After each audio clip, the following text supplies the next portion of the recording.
Hi everyone, how are you all? I hope you all are fine. In this video, I want to share one message to aspirants which I experienced at the time of my preparation.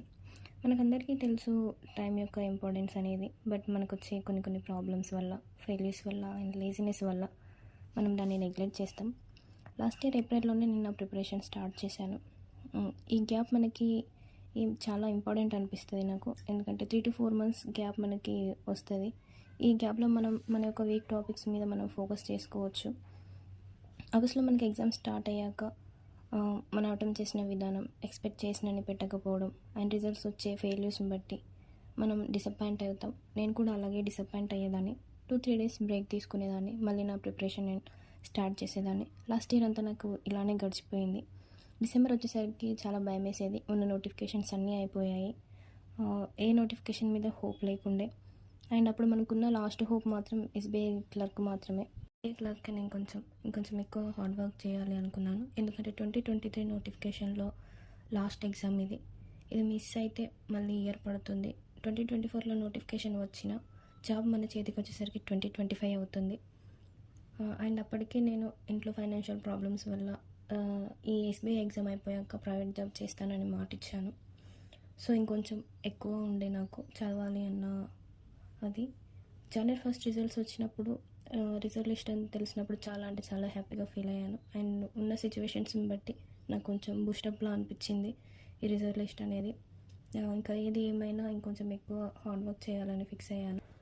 అన్ని days మనం అనుకునేలా ఉండవు కదా. అనుకోకుండా నాకు January 3కి ఒక injury అయింది.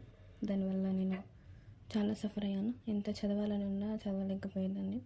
ఆ ఇంజురీ వల్ల నాకు కొన్ని ఇష్యూస్ వచ్చాయి.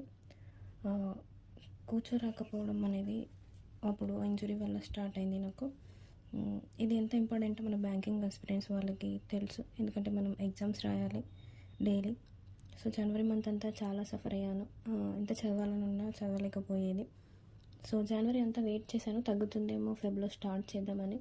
బట్ తగ్గలేదు. ఫెబ్కి వచ్చేసరికి స్లోగా నేను నా మైండ్ని డైవర్ట్ చేసుకోవడం మొదలుపెట్టాను స్టడీస్ నుంచి. అలానే కంటిన్యూ అయింది.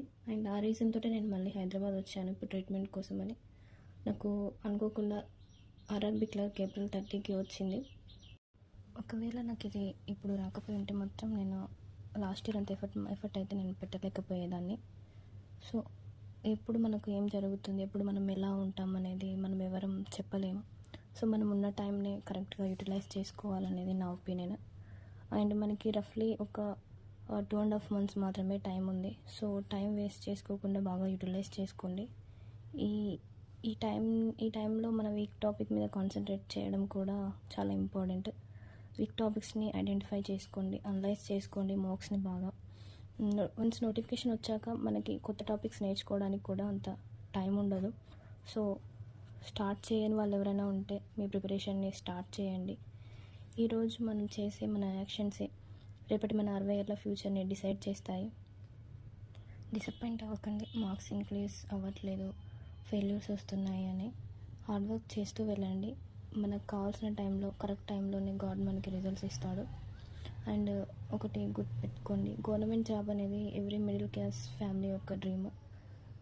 మన ఒక్కరి డ్రీమ్ మాత్రమే కాదు, మన ఫ్యామిలీ మొత్తం డ్రీమ్ ఇది. పేరెంట్స్ డ్రీమ్ని ఫుల్ఫిల్ చేసి వాళ్ళ కళ్ళల్లో హ్యాపీనెస్ని మీరు చూడాలని నేను కోరుకుంటున్నాను. మా ఎక్స్పీరియన్స్ మీకు యూజ్ అవుతుంది అంటే కామెంట్ చేయండి, నేను షేర్ చేసుకోవడానికి ట్రై చేస్తాను. ఓకే, మీకు టైం వాల్యూ అర్థమైందని అనుకుంటున్నాను. All the best to everyone. Don't waste your time.